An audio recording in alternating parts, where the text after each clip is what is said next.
अस्सलाम वालेकुम स्टूडेंट्स, कैसे हैं आप सब? ठीक ठाक हैं माशाल्लाह। पंजाब पुलिस में बेइंतहा बच्चे सेलेक्ट हो चुके हैं, 500 प्लस एक साल के अंदर, राइट, जो कि ट्रेनिंग पे जा चुके हैं। लेकिन लाहौर के लड़कियां और लड़के काफ़ी परेशान हैं और SMS कर करके तंग करके रख दिया कि सर जी हम लोग ने ट्रेनिंग पे कब जाना है।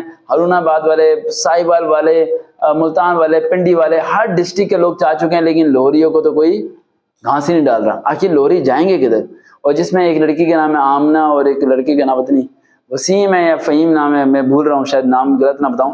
तो वो मुझे रेगुलर बेसिस पे SMS करते हैं कि सर बता दें कि कब होगा। तो मैं आपको बता देता हूँ 1 नवंबर 2022 यानी आफ्टर द 4 to 5 डेज के बाद आपको लेटर आ जाएंगे। और ये अगली भर्तियां की लास्ट डेट खत्म से पहले पहले लोअर वाले तमाम गर्ल्स एंड बॉयज ट्रेनिंग पे पहुंचे होंगे, उनकी ज्वाइनिंग हो रही होगी। तो नमाज पढ़ के दुआ कीजिएगा हमें, हमारे इदारे को, ताकि हम इस तरह काम करते रहें और फ्री तैयारी करा के आप लोगों को बच्चों को मंजिल तक पहुंचाते रहें।